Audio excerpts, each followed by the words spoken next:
Ang sulat ni Pablo kay Filemon. Mula kay Pablo, bilanggo dahil kay Kristo Jesus, at mula kay Timoteo na ating kapatid, para kay Filemon, ang minamahal naming kamanggagawa, at sa iglesyang nagtitipon sa iyong bahay, kay Apia na aming kapatid na babae, at kay Arkipo na katulad naming nagsisikap sa paglilingkod.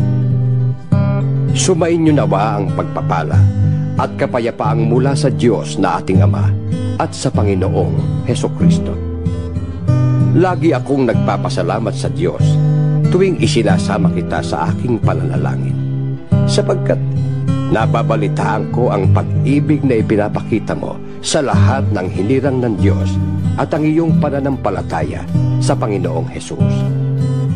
Idinadalangin kong ang pagkakabuklod natin sa isang pananampalataya ay magbunga ng lubos na pagkaunawa sa mga kabutihang dulot ng ating pakikipag-isa kay Kristo.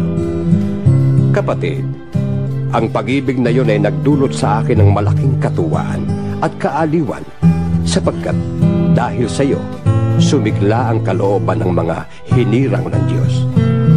Kaya nga, malakas ang loob kong iutos sana sa iyo ang nararapat gawin bilang kapatid mo kay Kristo. Ngunit, mas minabuti kong makiusap sa iyo sa ngalan ng pag-ibig.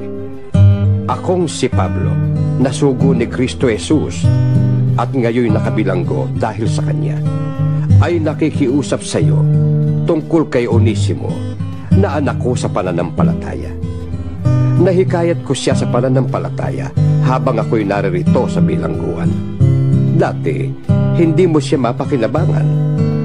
Ngunit ngayon, malaking tulong siya sa ating dalawa. Pinababalik ko siya sa iyo, kasama ang aking puso.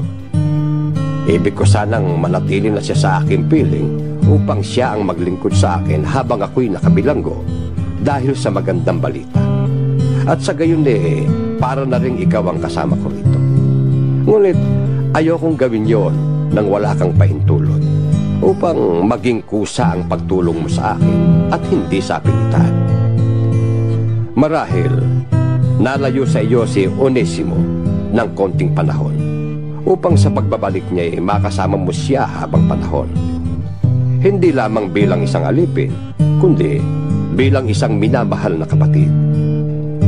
Napamahal na siya sa akin, ngunit lalo na sa iyo. Hindi lamang bilang isang alipin, kundi bilang isa ng kapatid sa Panginoon. Kaya't kung hindi kilala mo kung tunay na kasama, tanggapin mo siya tulad ng pagtanggap mo sa akin. Kung siya may nagkasala sa iyo o nagkautang kaya, sa akin mo na singilin. Akong si Pablo ang siyang sumusulat nito. Ako ang magbabayad sa iyo.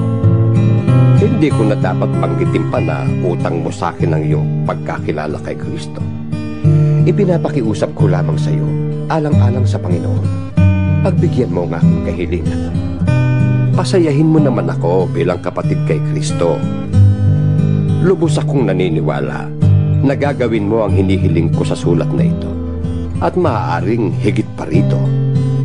Ipaghanda mo rin ako ng matutuluyan, sapagkat umaasa akong loloobin ng Diyos na ako'y makakabalik dyan gaya ng inyong idinadalangin. Kinukumusta ka ni Epafras na kasama kong nakabilanggo dahil kay Kristo Jesus. Kinukumusta ka rin ni na Marcos, Aristarco, Demas at Lucas na mga kasama ko sa gawain.